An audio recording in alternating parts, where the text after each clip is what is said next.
everybody. Happy Wednesday. Welcome to today's Daily Distinction. It's great to have you here. Thanks for joining me. I'm on the road. Gee, imagine that, right? A professional speaker, excited to be traveling again. How cool is that? I'm in a hotel lobby right now. So I just wanted to check in and say hello and tell you a little story about what happened during the travel yesterday. And by the way, if you're watching live, please share. If you're watching on replay, please share. Yesterday was the first time I tried out the new feature of the program that I use to do this is called StreamYard. And StreamYard has a new feature where you can pre-record and schedule it. It's never been able to do that before. So yesterday was the first time I tried it. From looking at how many watched it, well, it was good, but it was really wild to be able to send you a message from the plane as I was coming in. Yeah, you're right, Scott, back on the ground. In the clouds, but still back on the ground. Good to see you here. Hey, Dwayne, my friend, you're back in Metro Atlanta. You're at the Mouse House, and you were driving through Crothersville. So that's very cool. So good to see you here. I appreciate it. And as I mentioned, Scott, always great to see you. So thanks for everybody watching. Okay, so here's what happened yesterday, but I think it makes a great story for us, a great analogy for us in terms of what we're doing. And we've talked before about how everything matters. Everything matters when you're dealing with customers. So I landed in Cleveland last night, and one of the worst things that can happen when you get off the plane is you are paged to come to the office in baggage claim. Nobody that travels wants to get off the plane and get paged to go to the baggage claim office. And there we found that my bags weren't there. Now, here's the weird part. I'm usually one of those guys who waits until the last minute to go to the airport. But with all the changes and everything that's going on now, I decided to get there early. So I got to the airport an hour and a half early. I've never done that. I never get there that early. All right. So Bill, you got that right. Paged in the airport's like going to the principal's office for a spanking. That's exactly how I felt. So I get to the baggage claim office. Now I checked in an hour and a half early, which I never do because I'm out for a little while this trip.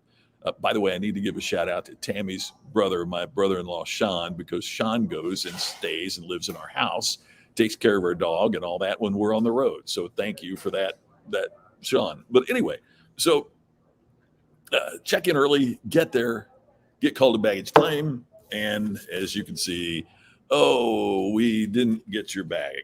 And they give you a number and all that. Now, here's what I wanted to bring up, because look, things like that happen, and I don't let them bother me that much. I mean, people make mistakes. There's been times I've dropped the ball. There'll be more times I drop the ball. I mean, we're all human, right? So we're all going to make mistakes. Now, from the customer's viewpoint, as we've said, everything matters. Here's what got me. The guy at the Delta baggage claim office, incredibly nice, really terrific person, very, very helpful. But he said, Mr. McCain, the reason your bags aren't here is they weren't loaded in Las Vegas in the first place. I thought it was a misconnection in Detroit. They weren't loaded on the plane in Vegas. And he's punching in his computer, and he's looking, and he said, yeah, I see you checked in 90 minutes early for your flight. So he said, we got to figure out what's wrong here. So he contacts him. You know what's wrong? They don't have enough employees to load all the bags on the plane. Now, one of the things the guy said is, he said, if it's a weight problem, sometimes because of the heat, they have to take some of the weight off the plane. But he said they never take the bags of our best customers, who fly the most. We don't take them off the plane.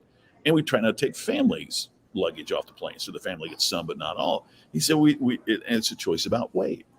But he said, there's absolutely no reason that your bag shouldn't be on the plane other than we don't have enough workers. We don't have enough people showing up to work to be able to load the bags on the plane. That was amazing to me.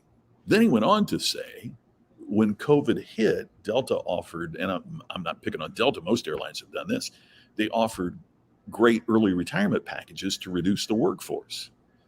The problem is now people are starting to travel again, and they don't have enough people to work, and the people who've retired don't want to come back, and they can't hire people and train them quickly enough. It's a mess. And it reminded me of something we've talked about here before, but it's just another example of what we're seeing, that customers don't want you to make it right. Customers want you to get it right. What I really wanted was not the explanation. I wanted my bags there. And the explanation I found absolutely stunning.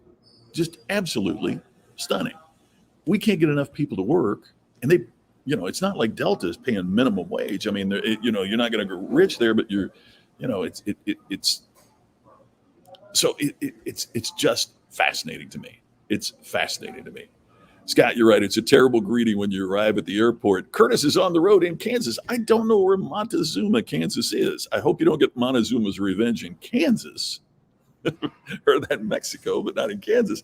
I don't know. I know a lot of small towns in Kansas, but that's one that I don't know. Bill, maybe he should have just kept that info to himself and handed him a gift card. And Bill, you're reading my mind.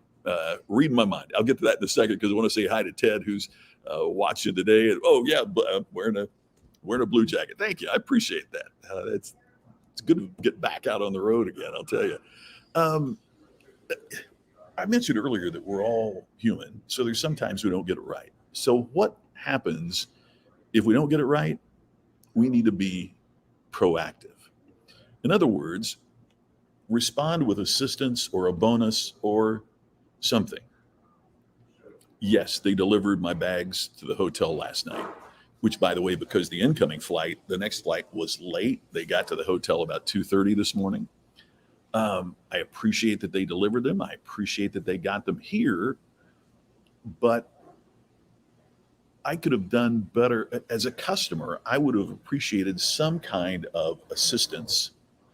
They didn't give me a toothbrush or a razor or anything, right? Or a bonus. Would have been nice to get a few extra, miles in my Delta account. That would have been kind of cool, right? I didn't get anything. So as we treat the customer, we have to respond with some kind of assistance or bonus or something that engages the customer. But as an organization, we got to fix what's broken and then repair the process. Hey, if Delta doesn't have enough people to load bags, maybe one of their managers needs to be out on the runway. Maybe something should have happened to let us know, that they were doing all that they could do. I don't know that. Did they just set the bag there and say, we'll give it to them sometime? I don't know. I just know that Delta dropped the ball on this one. But it also points out something I'm hearing from a lot of businesses.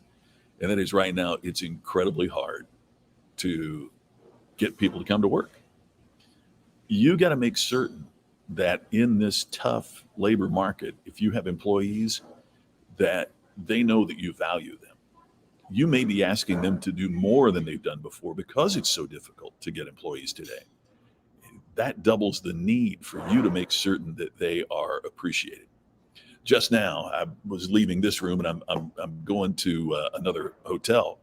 And so I came down to the lobby. I got a baggage cart and put the luggage on the baggage cart, and I'm backing it out of the room, and a couple of housekeepers are standing there, and I was having trouble with the cart. It had those wheels that you can't quite move or get, and I said, man, I'm not very good with this luggage. You guys sure wouldn't hire me. And they both laughed and said, oh yeah, we would. We're hiring anybody right now. No, they meant that in the way that they're looking for people. I don't think they meant it. We'll hire anybody, even you, buddy. But yeah, it's a tough market out there. So we have to, first of all, organizationally see what we can do to make the process. Ted, yeah, hey, maybe if they weren't charging you for carry-on, more people would carry on. Crazy. So make certain that you take care of the customer. Respond with assistance, give them a bonus, do something, to make them feel better about how you dropped the ball.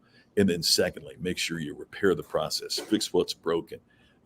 maybe you take somebody, and who knows if the union rules allow this or not, but maybe you take somebody from the ticket counter and get them out there making sure the bags get on the plane. It's a challenge, but when we don't get it right, we have to be proactive. Why?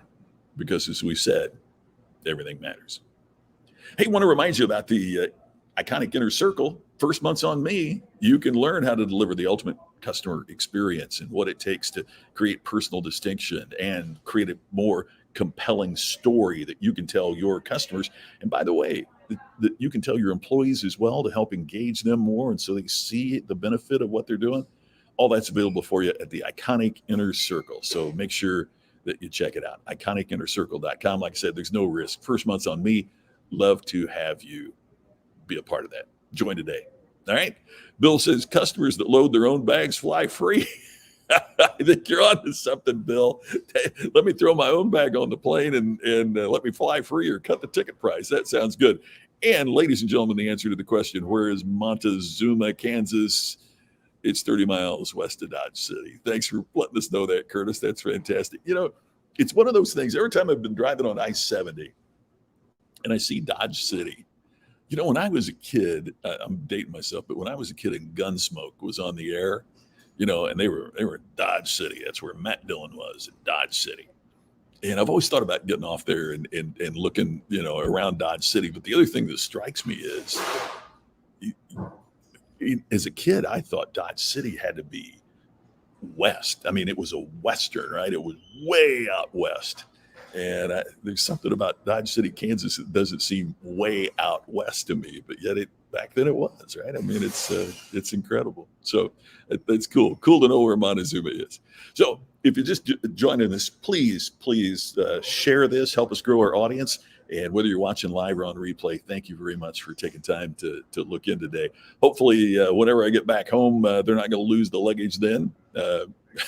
My buddy Mark Mayfield used to joke that American Airlines lost his luggage and it was carry-on. That's when you know you're having a bad day, right? Hey, everybody, have a great day. I'll be back with you tomorrow from the road. I'm on the road for about a week, so I'll check in with you again tomorrow right here on Daily Distinction. Thanks for taking time to watch. I look forward to talking to you again tomorrow.